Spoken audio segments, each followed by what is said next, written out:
Hello CD guys. आज हम पढ़ने वाले हैं क्लास 12 से सबसे easiest chapter that is mathematical logic. और इस क्लास का जो टॉपिक है, पहला टॉपिक है, वो है स्टेटमेंट। अब देखते हैं कि स्टेटमेंट की डेफिनेशन क्या है और किस तरीके से हम लोग आइडेंटिफाई करेंगे कोई दिया हुआ सेंटेंस स्टेटमेंट है कि नहीं। तो यहाँ पे एक डेफिनेशन दी गई है, statement is a declarative sentence. अब डिक्लेरेटिव सेंटेंस क्या होता है? तो आप लोगों ने पढ़ा होगा सेंटेंस के चार काइंड। एक simple sentence that is declarative sentence, next था इंट्रोगेटिव, एक्सक्लामेटरी और इम्पेरेटिव। तो यहाँ पे हमारे पास जो सेंटेंस होना चाहिए वो सिंपल सेंटेंस होना चाहिए, ना ही ऐसा कोई सेंटेंस जो फीलिंग एक्सप्रेस कर रहा हो जिसे हम एक्सक्लेमेटरी कहते हैं, ना ही ऐसा कोई सेंटेंस चाहिए जो इंट्रोगेटिव हो जो क्वेश्चन पूछ रहा हो, ना ही ऐसा कोई सेंटेंस चाहिए जो इम्पेरेटिव हो जिसमें ऑर्डर या रिक्वेस्ट टाइप के बात की गई हो। तो हमारा जो स्टेटमेंट है वो कैसा सेंटेंस है? Declarative sentence. सबसे पहली चीज ये समझ लीजिए। उसके बाद उसने क्या किया है, विच इज आइदर ट्रू और फॉल्स। मतलब उस सेंटेंस को रीड करने के बाद आप डिसाइड कर सको या तो वो ट्रू होगा या तो वो फॉल्स होगा, बट नॉट बोथ साइमल्टेनियसली। मतलब ऐसा ना हो कि कभी कभी वो ट्रू हो जाता है, कभी कभी वो फॉल्स हो जाता है। अभी मैं आपको एग्जाम्पल बताऊंगा, पहले आप समझ लीजिए कि सिंपल सेंटेंस क्या होता है। तो मैंने आपको बताया कि इंग्लिश में हम लोग ने चार काइंड ऑफ सेंटेंसेस को पढ़ा था, उसमें जो सिंपल सेंटेंस है उसी कहते हैं हम डिक्लेरेटिव सेंटेंस। चलिए अब मैं एक इक्वेशन लिख देता हूँ, 2+3 इज इक्वल टू 5। तो यहाँ पे आप देख सकते हो ये एक सिंपल सेंटेंस है, ठीक है।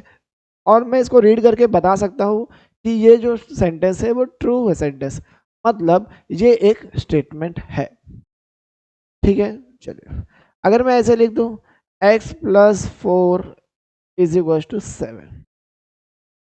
अब यहाँ पे समझने वाली बात क्या है, यहाँ पे देखिए ये क्या सिंपल सेंटेंस है? हाँ सिंपल है, x+4 is equal to 7। Simple sentence तो है, मगर यहाँ पे अगर मैं ट्रूथ वैल्यू की बात करूँ कि ये ट्रू है कि फॉल्स है, आप बताइए। तो आपको क्या करना है, सोचना है कि यहाँ से x की क्या वैल्यू हो सकती है। मान लीजिए x की वैल्यू हमने 3 एज्यूम किया, तब ये स्टेटमेंट क्या हो जाएगा, ये सेंटेंस क्या हो जाएगा, स्टेटमेंट बन जाएगा, ठीक है ना। और उसकी ट्रूथ वैल्यू ट्रू आ जाएगी। अगर यहाँ पे x की जगह पे 2 आ गया तो क्या होगा, यहाँ पे x की वैल्यू अगर मैं चेंज कर दूँ तो ये कभी ट्रू हो जा रहा है तो कभी फॉल्स हो जा रहा है। मतलब कि ये डिपेंड करता है इस x की वैल्यू पे। अगर मेरे पास x की वैल्यू दी गई होती तब तो ये स्टेटमेंट होता। अभी मैं डिसाइड नहीं कर पा रहा हूँ कि ये ट्रू है कि फॉल्स है। तो ऐसी सिचुएशन में ये जो बोथ वाला कंडीशन आता है वो नहीं होना चाहिए, कि कभी कभी किसी x की वैल्यू के लिए वो ट्रू हो जा रहा है, किसी x की वैल्यू के लिए वो फॉल्स हो जा रहा है। ऐसा नहीं होना चाहिए, ठीक है। तो मतलब ये स्टेटमेंट नहीं है, हाँ ये स्टेटमेंट नहीं है। अगर मैं इसके बाजू में बता दूं कि x की वैल्यू क्या होने वाली है, तब वो एक स्टेटमेंट बन जाएगा, ठीक है। तो वो हम आगे पढ़ने वाले with the help of quantifiers किस तरीके से हम लोग इसको स्टेटमेंट में कन्वर्ट करेंगे, ठीक है। तो पहली चीज़ है ये समझ गए कि ये स्टेटमेंट नहीं है, मगर डिक्लेरेटिव सेंटेंस तो था। मतलब इसको हम लोग कह सकते हैं ये ओपन स्टेटमेंट है। कैसा स्टेटमेंट है? Open statement. जिसमें अभी हम लोग आगे पढ़ेंगे कि क्वांटिफायर्स की मदद से हम कैसे ओपन स्टेटमेंट को स्टेटमेंट में कन्वर्ट करेंगे, ठीक है। चलिए अब स्टेटमेंट को डिनोट करने के लिए हम लोग normally P, Q, R, S ऐसे अल्फ़ाबेट यूज़ करते हैं जो कि स्मॉल लेटर में हो, ठीक है। चलिए ये भी एक बात नोट कर लीजिए, बाकी भी ये सारी बातें मैंने आपको बता दी है। अच्छा, ट्रूथ वैल्यू के लिए हम लोग जब ट्रूथ वैल्यू लिखेंगे किसी भी स्टेटमेंट के लिए, जैसे कि ये 2+3 इज इक्वल टू 5, हमने बताया था कि ये एक स्टेटमेंट है। और अगर मुझे इसकी ट्रूथ वैल्यू लिखनी होगी तो इसकी दो पॉसिबिलिटीज़ है, या तो ट्रू होगा या तो फॉल्स होगा। तो मुझे पता है कि ये ट्रू स्टेटमेंट है, तो इसकी ट्रूथ वैल्यू क्या हो जाएगी, टी। अगर ट्रू डिनोट करना है तो आप कैपिटल टी डिनोट करोगे, और फॉल्स डिनोट करना है तो आप कैपिटल एफ से डिनोट करोगे। और हम लोग जब स्विचिंग सर्किट की बात करेंगे तो वहाँ पे ट्रू को 1 से और फॉल्स को 0 से डिनोट करेंगे, ठीक है। चलिए तो ये बातें भी आप याद रख लीजिए। नेक्स्ट आ जाता है लॉजिकल कनेक्टिविटीज। अब लॉजिकल कनेक्टिविटीज कहाँ काम आएगी और क्यों काम आएगी? तो देखिए, आप लोग ने स्टेटमेंट पढ़ लिया, क्या स्टेटमेंट होता है। अब अगर मेरे पास एक से ज़्यादा स्टेटमेंट है, ठीक है, और एक ही सेंटेंस में वो लिखा हुआ है, तो उनको कनेक्ट करने के लिए हमारे पास क्या होंगे, कुछ लॉजिकल कनेक्टिविटीज़ होंगी। उससे हम लोग क्या बनाएंगे, एक कंपाउंड स्टेटमेंट बनाएंगे। ठीक है, तो कंपाउंड स्टेटमेंट भी एक टॉपिक है जिसमें हमने एक से ज़्यादा स्टेटमेंट को एक साथ लिखा हुआ है और किसी लॉजिकल कनेक्टिविटीज़ की मदद से उनको हम लोग ने क्या किया है, एक स्टेटमेंट बना दिया है। तो कंपाउंड स्टेटमेंट क्या होता है, when two or more simple statement are combined using logical connectivities. अब ये कौन कौन सी लॉजिकल कनेक्टिविटीज़ हम लोग यूज़ करेंगे वो भी समझेंगे। ठीक है, तो सबसे पहली लॉजिकल कनेक्टिविटी आती है कंजंक्शन। कंजंक्शन में हम लोग जो कनेक्टिविटी यूज़ करते हैं वो एंड की यूज़ करेंगे। ठीक है, तो ये आप नोट कर लीजिए और या तो स्क्रीनशॉट लेके बाद में नोट कर लेना। ये सिंपल स्टेटमेंट टेबुलर फॉर्म में मैंने आपको लिख के दे दिया है। नेक्स्ट आता है डिसजंक्शन, जिसमें हम लोग यूज़ करेंगे और कनेक्टिविटी का। अच्छा, इनके कुछ सिम्बॉल्स भी है, जब हम लोग उनको सिम्बॉलिक फॉर्म में लिखेंगे तो एंड को लिखने में कैसे लिखेंगे, ये आप देख सकते हैं उल्टा वी की तरह है ना, और ये और को वी की तरह लिखेंगे। नेक्स्ट आ जाता है कनेक्टिविटी निगेशन। निगेशन मतलब कनेक्टिविटी नॉट यूज़ करेंगे और इसके लिए सिंबल जो है वो इस तरीके से आप देख सकते हो, ये सिंबल है। नेक्स्ट आ जाता है कंडीशनल और इम्प्लीकेशन, जिसमें हमारे पास क्या होगा, दो स्टेटमेंट इफ और देन के साथ कंबाइंड रहेंगे। तो इसके लिए दो अलग अलग सिंबल्स दिख रहे हैं आप लोगों को, दोनों चीज़ एक ही है, या तो सिंगल ऐसे सिंगल लाइन के साथ एरो या तो डबल लाइन के साथ एरो। तो ये दोनों ही चीज़ क्या डिनोट करता है, कंडीशनल का सिंबल शो करता है। ठीक है, अब बाय कंडीशनल के लिए या तो डबल इम्प्लीकेशन भी कहते हैं हम इसे। इसमें क्या होगा, एक स्टेटमेंट लिखा होगा, उसके बाद क्या लिखा होगा, इफ एंड ओनली इफ, फिर उसके बाद वापस से आगे एक स्टेटमेंट लिखा। तो इस तरीके से इफ एंड ओनली इफ, या तो इसको हम लोग शॉर्ट फॉर्म में IFF भी लिख देते हैं। ठीक है, चलिए, तो इसके लिए जो सिंबल होगा वो आप देख सकते हैं, दोनों तरफ एरो दिख रही है, यहाँ पे दिख रहा है आपको, इस साइड भी एरो है, इस साइड भी, या तो डबल लाइन के साथ भी दोनों तरफ एरो, ऐसे भी लिखते हैं कभी कभी हम लोग। ठीक है, तो मान लीजिए आपके पास दो स्टेटमेंट है P और Q। ठीक है, दो स्टेटमेंट है P Q और इसको आपको कनेक्टिविटीज़ के साथ ज्वाइन करनी है, तो कंपाउंड करना है। तो यहाँ पे देखिए एंड के साथ किस तरीके से उन्होंने कंपाउंड किया, तो इसको कैसे रीड करेंगे, P एंड Q, है ना। इसको कैसे रीड करेंगे, P और Q। इसको कैसे रीड करेंगे, निगेशन P करेंगे तो नॉट P। ठीक है, तो कैसे रीड करेंगे, इफ P क्या एक स्टेटमेंट दिया रहेगा आपको। ठीक है, देन Q, जिसको सिंबॉलिकली ऐसे हम लिखेंगे P इम्प्लाइज Q। ठीक है ना, तो ये दो तीन चीज़ें हैं जो आपको पता होना चाहिए लॉजिकल कनेक्टिविटीज़ में। अब देखिए, आपने क्या देखा, पहले देखा स्टेटमेंट क्या होता है, सेकेंड टॉपिक देखा कंपाउंड स्टेटमेंट क्या होता है। अब जब हमने कंपाउंड स्टेटमेंट बनाया तो उसकी भी ट्रूथ वैल्यू होगी, मतलब कि अब दो स्टेटमेंट को हम लोग ज्वाइन करके एक नया स्टेटमेंट बना रहे हैं, तो उसकी ट्रूथ वैल्यू किसके ऊपर डिपेंड करेगी, उनकी जो इंडिविजुअल स्टेटमेंट थी उसके ऊपर डिपेंड करेंगे। मान लीजिए आपने दो स्टेटमेंट ले लिया, एक P ले लिया और एक Q ले लिया। ठीक है, अब इसकी मदद से आपने कंपाउंड किया, अलग अलग तरीके का कंपाउंड किया, जैसे कि आप लोग ने देखा था यहाँ पे लॉजिकल कनेक्टिविटीज़ में हमने एंड के साथ कंपाउंड किया, और के साथ कंपाउंड किया। इस तरीके से अगर मैं कंपाउंड करके जो न्यू स्टेटमेंट बनाऊंगा तो उसकी कुछ अलग ट्रुथ वैल्यू होगी। ठीक है ना, जैसे यहाँ पे मैंने एक सिंपल स्टेटमेंट लिया था, यहाँ पे आप देख सकते हैं 2 + 3 = 5, तो ये तो ट्रू है। मैं जब कंपाउंड में दो स्टेटमेंट रहेगा तो उसके अंदर हो सकता है पहला वाला ट्रू हो, दूसरा वाला फॉल्स हो, पहला फॉल्स हो दूसरा ट्रू हो, या दोनों ही फॉल्स हो या दोनों ही ट्रू, ऐसे कई सारे कंडीशंस आएंगे आपके पास।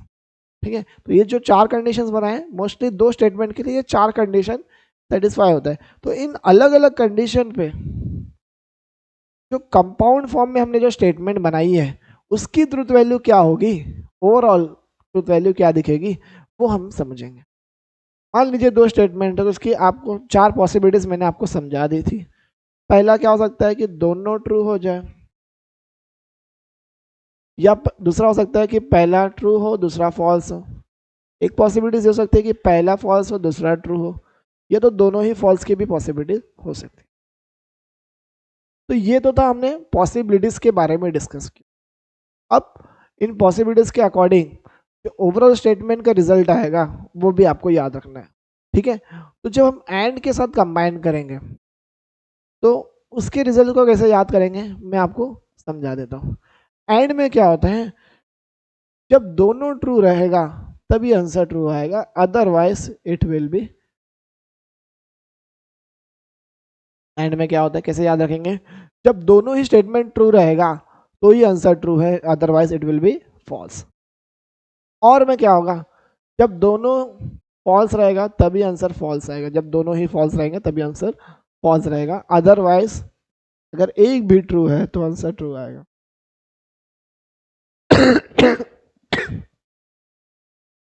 अब इम्प्लाइज में क्या होने वाला है, इम्प्लाइज में क्या होगा, जब पहला वाला ट्रू है और दूसरा वाला फॉल्स है, पहला ट्रू दूसरा फॉल्स, इस कंडीशन में है, तब ये स्टेटमेंट का रिजल्ट क्या आएगा, फॉल्स।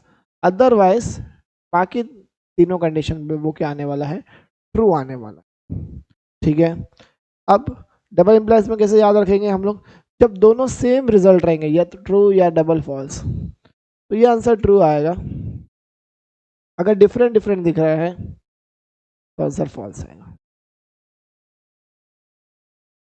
ठीक है, याद रख पाओगे। एंड के लिए क्या था, जब दोनों ट्रू है तभी ट्रू, नहीं तो फॉल्स। और के लिए जब दोनों फॉल्स है तभी फॉल्स, नहीं तो ट्रू। इम्प्लाइज के लिए आप याद रखोगे इस स्पेशल कंडीशन के लिए फॉल्स, बाकी सब कंडीशन के लिए ट्रू। इसके बाद डबल इम्प्लाइज में जब दोनों सेम सेम रिजल्ट्स रहेंगे तो उसके लिए ट्रू, अदरवाइज। ठीक है, तो ये था इनके कंपाउंड स्टेटमेंट की पॉसिबिलिटीज के अकॉर्डिंग उनके रिजल्ट्स, जो आप याद रखोगे, क्योंकि ट्रूथ टेबल बनाते वक्त सबसे ज़्यादा काम आने वाली चीज़ यही है। ठीक है, चलिए आपके बोर्ड एग्जाम में आप समझ सकते हो 3 मार्क के क्वेश्चंस ट्रूथ टेबल के अगर आएंगे तो आप इसकी मदद से इजीली सॉल्व कर पाओगे। अच्छा, यहाँ पे निगेशन वाला टॉपिक रह गया है।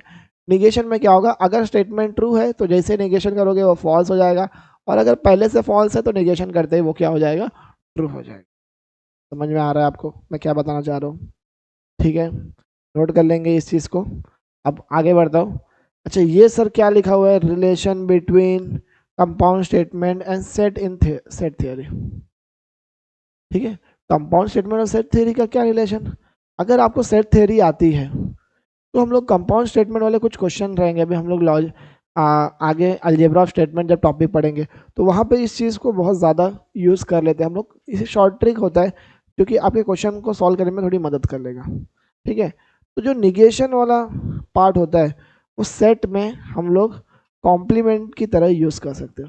अभी हम लोग सेट पढ़े, वेन डायग्राम पढ़े होंगे, तो वहाँ पे आप कॉम्प्लीमेंट ऑफ ए सेट जो होता है वो निगेशन की वजह, मतलब नॉट ए, जैसे कि अगर मेरे पास एक सेट है, ये यूनिवर्सल सेट यू है और अंदर एक सेट ए है, तो जो नॉट ए वाला पोर्शन है, नॉट ए वाला पोर्शन वो डिनोट करता है निगेशन ऑफ किसी स्टेटमेंट के लिए। ठीक है, इसी तरीके से डिसजंक्शन जो है वो यूनियन शो करेगा। ठीक है, कंजंक्शन जो है वो इंटरसेक्शन शो करेगा, कंडीशनल जो है वो सबसेट, और बाय कंडीशनल जो है वो इक्विवेलेंट सेट डिनोट करेगा।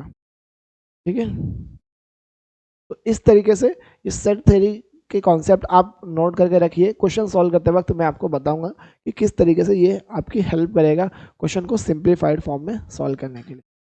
ठीक है, अब हमने जो टॉपिक पढ़ा उसके ऊपर कुछ एग्जाम्पल सॉल्व कर लेते हैं।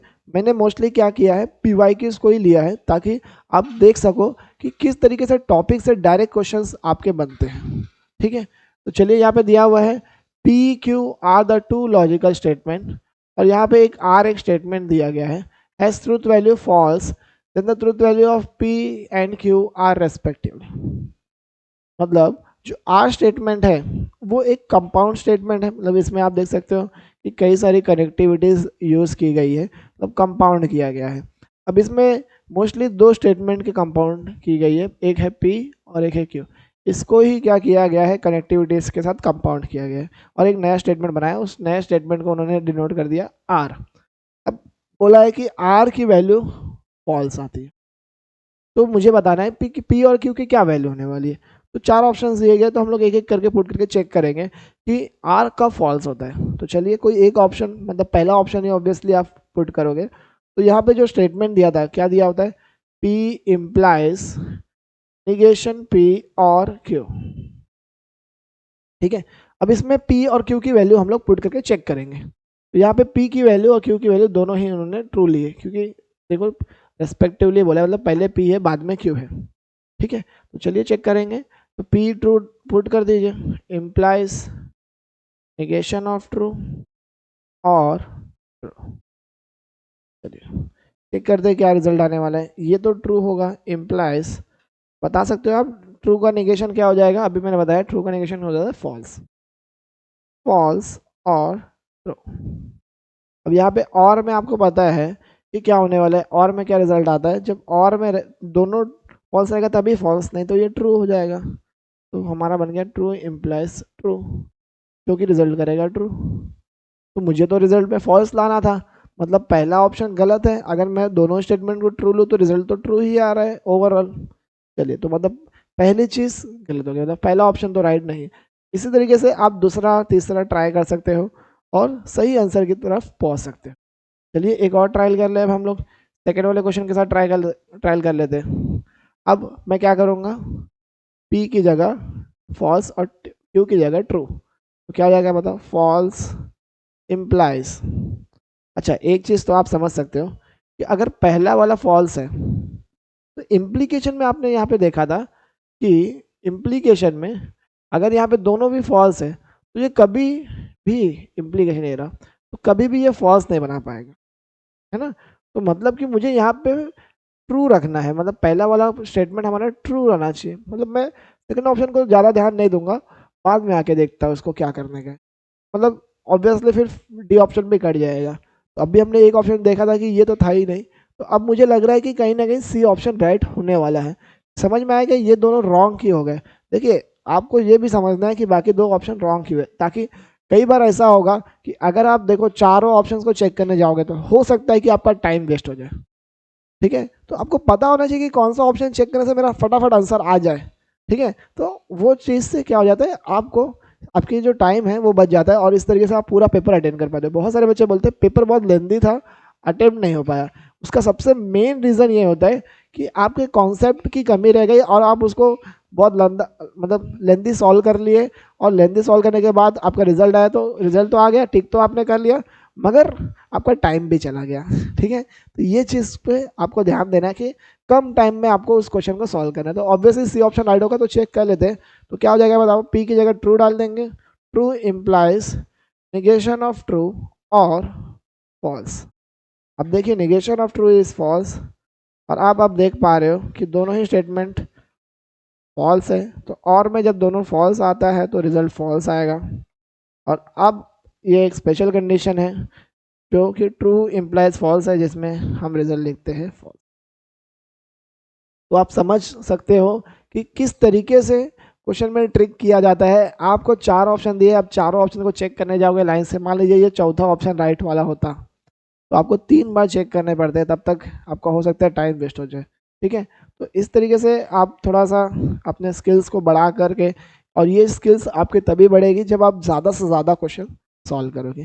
तो क्वेश्चन सॉल्व करने के लिए आप कोई ना कोई रेफरेंस बुक ज़रूर खरीद लीजिए, जिससे क्या होगा, जितना ज़्यादा प्रैक्टिस उतने कॉन्सेप्ट आपके मजबूत रहे। ठीक है, नेक्स्ट क्या आ जाता है, if the truth value of P Q R true. जो स्टेटमेंट है पी एंड क्यू, उसकी ट्रूथ वैल्यू दी गई है ट्रू है, एंड आर एस की वैल्यू फॉल्स है। देन एक कंपाउंड स्टेटमेंट दिया गया है, देखो आप ए बी सी तीन कंपाउंड स्टेटमेंट है हमारे पास, और तीनों का फाइनल ट्रूथ वैल्यू पूछा है और आपके पास ऑप्शंस दिए गए। ठीक है, तो चलिए चेक करते हैं। अब सबसे पहले हम लोग क्या करेंगे, ऑड मैन आउट का गेम खेलेंगे, इसे पिछले बार किया था। तो देख सकते हो कि इसमें दो ट्रू, देखो पहला स्टेटमेंट में दोनों ऐसा ट्रू ट्रू आ रहा है, फिर फॉल्स फॉल्स आ रहा है। तो पहले वाले क्वेश्चन को चेक कर लेते हैं ताकि दो ऑप्शन अपने आप खत्म हो जाए हमारे पास। ठीक है, तो पहले वाले को चेक करने के लिए मुझे पी और क्यू में हमें क्या करना पड़ेगा, ट्रू डालना पड़ेगा, और आर एस में हमें फॉल्स डालना पड़ेगा। तो चलिए पहला क्वेश्चन चेक कर लेते हैं कि पहले में क्या रिजल्ट आ रहा है। तो ये negation of true and negation of R की जगह फॉल्स डालना है ना, फॉल्स, और क्यू की जगह तो ट्रू डालना है हमें और फॉल्स। ठीक है, देखते हैं क्या रिजल्ट आने वाला है। एंड फॉल्स का नेगेशन हो जाएगा ट्रू, ट्रू एंड ट्रू क्या हो जाएगा, एंड में तो क्या होता है, दोनों ट्रू पे तो ट्रू रिजल्ट आएगा, और निगेशन ऑफ ट्रू क्या हो जाएगा, फॉल्स। ये वाला मैं सॉल्व कर दिया। अब नेक्स्ट ब्रैकेट सॉल्व करते हैं। ट्रू का निगेशन हो जाएगा फॉल्स, और में हमने पढ़ा दोनों फॉल्स है तो रिजल्ट फॉल्स आएगा। तो आप देख सकते हो कि पहला वाला स्टेटमेंट तो क्या आ रहा है, फॉल्स, मतलब दो ऑप्शन आपके कट गए। ठीक है, फिर से ऑड मैन आउट खेलेंगे अब। ठीक है, चलिए बताइए अब। अच्छा, इसमें देख लो, कोई भी आप चेक कर लोगे तो आपका काम तो बन जाएगा, आपका काम बन जाएगा, क्योंकि दोनों ट्रू दिया या तो दोनों फॉल्स, तो दोनों में से कोई एक भी चेक कर लो, अपना काम बन जाएगा। तो कौन सा चेक करना चाहते हो, सी ऑप्शन मुझे लग रहा है कि ज़्यादा आसान है, तो सी पहले चेक कर लेंगे हम। तो सी में क्या दिया हुआ है, निगेशन ऑफ ट्रू और true implies false and negation of. ठीक है, तो ये तो फॉल्स ही रहेगा, एंड है तो दोनों में से एक भी ट्रू हुआ था तो भी कुछ फर्क नहीं पड़ता है जब तक दोनों ट्रू ना हो जाए। ठीक है, तो ये तो पूरा फॉल्स ही रिजल्ट आने वाला है। यहाँ पे आप देख सकते हो ये फॉल्स है और ये ट्रू है, और में एक भी ट्रू रहा तो काम हो जाता है, तो यहाँ पे आपका रिजल्ट आ रहा है फॉल्स।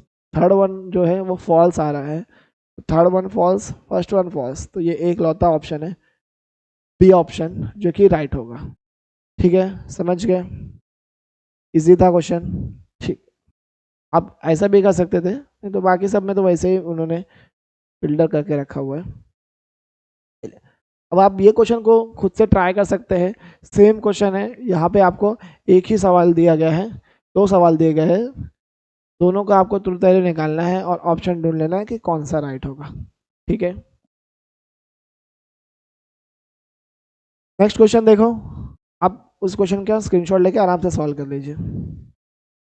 नेक्स्ट क्वेश्चन देखिए, पी क्यू आर, यहाँ पे पी स्टेटमेंट दिया है 25 इज ऑड प्राइम नंबर। देखो 25 is odd number but it is not a prime number, it is divisible by 5, मतलब कंपोजिट नंबर होना चाहिए था।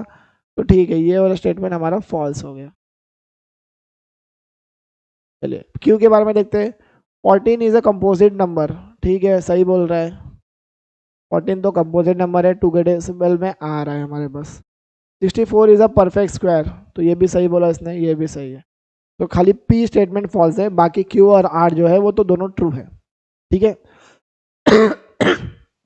Then which of the following pattern is true, अब बताना है कि कौन सा पैटर्न हमारा ट्रू होगा। तो चलिए पहला ऑप्शन हम लोग स्टार्ट करेंगे, हमेशा पहले ऑप्शन से स्टार्ट करिए, कोई दिक्कत नहीं है, क्योंकि इसके लिए हमारे पास कोई और दूसरा ऑप्शन नहीं है। तो पुट करके देखेंगे हम लोग। तो सेकेंड क्यू स्टेटमेंट तो ट्रू था, एंड ये भी ट्रू है, और ये तो फॉल्स है। अब देख सकते हो एंड में दोनों ट्रू में तो ट्रू रिजल्ट आ रहा है, नेगेशन और फॉल्स, तो ये हो गया फॉल्स और फॉल्स, तो आंसर तो फॉल्स आ रहा है। मुझे क्या चाहिए था, ट्रू चाहिए था। ठीक है, अच्छा थोड़ा सा देखोगे आप ध्यान से तो मुझे लग रहा है कि इस केस में हमारे पास दो सवाल है क्या, नहीं नहीं ये थोड़ा अलग है, मुझे लगा सेम है क्वेश्चन। ठीक है, तो ये तो इससे काम नहीं बना, तो चलिए ये वाला ट्राई कर लेते हैं एक बार, बी ऑप्शन। अब इसमें चारों ऑप्शन ट्राई करना पड़ेगा, ऑड मैन आउट का भी गेम नहीं हो रहा है। अच्छा यहाँ पे हाँ ठीक है, ऑड मैन आउट का भी गेम नहीं है, तो आप देखो अब बी ऑप्शन में चेक कर लीजिए, तो पहला वाला तो फॉल्स था, तो निगेशन ऑफ फॉल्स क्या हो जाएगा, ट्रू। ठीक है, आप स्किप कर सकते हो, स्टेप को स्किप कर सकते हो, ये तो ट्रू हो गया, तो दोनों ट्रू में ट्रू आ जाएगा। ठीक है, तो बी ऑप्शन करेक्ट हो गया आपका, क्योंकि पहला स्टेटमेंट फॉल्स था तो इसका ट्रू, और यहाँ से भी ट्रू आ गया, ट्रू और ट्रू तो ट्रू हो गया हमारे पास। तो आप देख सकते हो B option is the correct option. ठीक है, मतलब बाकी के आपके गलत ऑप्शन होंगे तो वो आप देख लेना। ये तो पक्का ही गलत है, क्योंकि इसमें एंड लगा हुआ है, एंड के लिए हमें तीनों भी ट्रू चाहिए था, और यहाँ पे भी आप देख पाओगे कि ये ट्रू है बट ये फॉल्स हो गया। नेक्स्ट क्वेश्चन करें। चलिए, a man is happy, P, a man is rich, Q, then symbolic form of a man is neither happy nor rich. तो ये नाइदर नॉर का फंडा याद रखना, जब भी नाइदर नॉर रहेगा तो क्या करेंगे, negation P and negation Q, ये याद रखने का। नॉर में आपका एंड और नॉट दोनों आ जाए, नाइदर में तो पहला वाला निगेशन आ गया, ठीक है। जैसे लिखा है अ मैन इज हैप्पी, तो ये हो गया P. A man is not happy तो क्या हो जाएगा, निगेशन पी। नॉट लग गया तो निगेशन हो जा रहा है ना। तो यहाँ पे क्या लिखा है, ए मैन इज नाइदर हैप्पी, मतलब निगेशन पी। और नॉर में आप फंडा याद रखने का, नॉर में क्या लगा हुआ है, एंड भी लगा है और निगेशन भी लगा है, ऐसा आप समझ सकते, ठीक है। तो चलिए ऑप्शन ढूंढ लीजिए। अच्छा यहाँ पे उन्होंने लॉ लगा दिया क्योंकि ये एग्जैक्ट ऑप्शन नहीं दिख रहा है। यहाँ पे देख रहा है कि ऑप्शन में और दिख रहा है, ये करेक्ट ऑप्शन नहीं है। आपका करेक्ट ऑप्शन ये वाला है। कैसे मालूम पड़ा सर आपको, तो यहाँ पे आपको मैं आगे पढ़ाने वाला हूँ लॉ। तो क्या होगा, डी मॉर्गन्स लॉ जब हम लोग लगाएंगे तो इस तरीके से होता है कि नेगेशन मान लीजिए कॉमन ले लिया हमने, तो एंड का हो जाएगा और। तो ये सेट थ्योरी में भी आप लोग ने पढ़ा होगा, ठीक है ना, डी मॉर्गन्स लॉ। तो उसकी वजह से हमारा डी ऑप्शन जो होगा वो करेक्ट ऑप्शन होगा। समझ गए, इजी क्वेश्चन था। चलिए अगला सवाल, अगला सवाल देखते हैं क्या दिया है। If it rains today, P हो गया। I am going to school, Q हो गया। I will meet my friend, my friend लिखा, माई फ्रेंड, ये आर हो जाएगा। I will go to watch a movie, ये एस हो गया, ठीक है। इसमें चार चार स्टेटमेंट दिए गए हैं, अब इनको क्या करेगा, वो कंपाउंड बनाएगा। तो लिखा हुआ है if it does not rain, if का मतलब हो गया इम्प्लाइज, डज नॉट रेन मतलब निगेशन पी हो गया, और मतलब if it does not rain, ठीक है ना, तो negation P.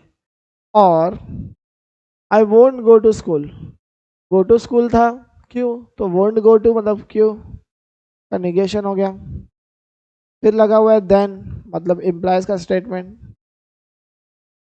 I will meet my friend, अच्छा ये लोग फ्रेंड को मिल रहे मतलब नॉर्मल नॉर्मल आ रहे है ना। I will go to watch a movie, तो यहाँ पे लगा I will go to watch a movie, तो और दोनों को ज्वाइन किया एंड से, तो यहाँ पे एंड का सिंबल हो जाएगा। वॉच अ मूवी एस है, ये एस ऑप्शन देख सकते हो कि कौन सा ऑप्शन राइट हो रहा है, कौन सा ऑप्शन राइट हो रहा है, निगेशन पी। अच्छा इसमें भी लॉ लगा दिया है, तो डी मॉर्गन्स लॉ लगाइए। इसमें जैसे और कॉमन निगेशन कॉमन लोगे, क्या हो जाएगा, P and Q implies R and S, तो P and Q R and S, तो पहले वाले में नेगेशन है, तो C option is the correct option, ठीक है। क्लियर था। थोड़ा सा आपको आगे के टॉपिक्स थे वो लॉ वगैरह कैसे लगाना है, वो मैं आगे आपको लॉ समझा दूंगा, तो वो चीज़ें आप इजीली सॉल्व कर पाओगे। डी मॉर्गन्स लॉ लगाया मैंने, जस्ट कॉमन ले लोगे तो एंड का और हो जाता है, और का एंड हो जाता है, बस ऐसा समझ के अब अभी के लिए सॉल्व कर लीजिए। डी मॉर्गन्स लॉ पढ़ लोगे तो आप उस टाइप के क्वेश्चन इजीली सॉल्व कर पाओगे, ठीक है। तो अगली क्लास का हमारा जो टॉपिक रहेगा वो रहेगा स्टेटमेंट पैटर्न्स, तो इसको अगली क्लास में हम लोग डिस्कस करेंगे। तो आप क्वेश्चंस प्रैक्टिस करते रहिए, ज़रूरी है, मैथ्स में सबसे ज़्यादा ज़रूरी होता है क्वेश्चन प्रैक्टिस करना, ठीक है। और कुछ डाउट रहेगा तो कमेंट सेक्शन में आप पूछ सकते हैं। Thank you.